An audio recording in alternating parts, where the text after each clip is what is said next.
Sir আমি student, আমি স্কলারশিপের জন্য অ্যাপ্লাই করতে চাই। এই নিন ফর্ম নাম্বার 7, এটা ফিল আপ করে নিন।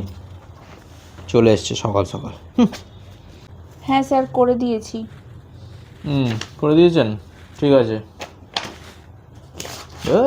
কোথায় গেল? এই নিন ফর্ম নাম্বার 8, এটা ফিল আপ করে দিন। এই নিন স্যার। ফিল আপ করে দিয়েছেন? এখানে সিগনেচারের জায়গাটা সিগনেচার করেননি কেন?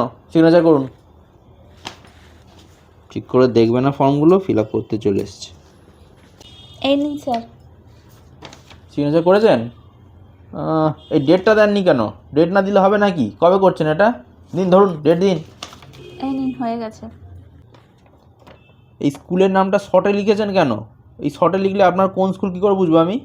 ফুল নামটা লিখুন স্কুলের, ধরুন। এই নিন স্যার। হয়েছে? ঠিক আছে। এবারে নোটিশ বোর্ডে দেখুন একটা অনলাইন ফর্মের লিঙ্ক দেওয়া আছে, মোবাইল থেকে ওটা ফিল আপ করুন ফর্মটা। ওটাও করে দিয়েছি স্যার। হ্যাঁ, এবার দেখবেন আপনার ইমেলে একটা ওটিপি গেছে, ওই ওটিপিটা বলুন আমাকে। স্যার ইমেলের পাসওয়ার্ডটা ভুলে গেছি। আপনারা কেন মোবাইল ইউজ করেন? তো ইমেলের পাসওয়ার্ড ভুলে গেছেন তো আপনি এখানে ফর্ম ফিল আপ করতে কেন এসছেন? যান, বাড়ি চলে যান। ইমেলের পাসওয়ার্ড ভুলে গেছি, মোবাইল নাম্বার বলুন। দেখুন মোবাইলে একটা ওটিপি গেছে, ওটা বলুন। স্যার 3065। ঠিক আছে, এবার আধার কার্ডের জেরক্সটা দিন। স্যার আধার কার্ডের জেরক্স তো আনেনি। বাড়ি চলে যান, বাড়ি চলে যান, দাঁড়িয়ে থেকে লাভ নেই।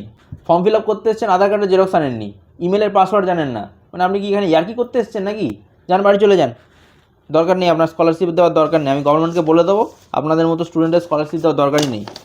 কিছু জানেন না, একটু করে দিন। না না না, এসব বেকার, এসব করে বলে লাভ নেই। আমাকেও তো রুলস ফলো করতে হবে তো নাকি? আমাকে সব ডকুমেন্টস তো মেনটেন করতে হবে। তো আপনি বেকার বেকার এসছেন, যান চলে যান। কালকে সব কিছু নিয়ে আসবেন, Aadhaar card, voter card, PAN card আর ব্যাংকের পাসবইয়ের জেরক্স, 4টে জিনিস নিয়ে তারপরে আসবেন। আর যদি না পান তাহলে স্কলারশিপ অ্যাপ্লাই করার দরকার নেই। যান চলে যান, বাড়ি চলে যান। যত সব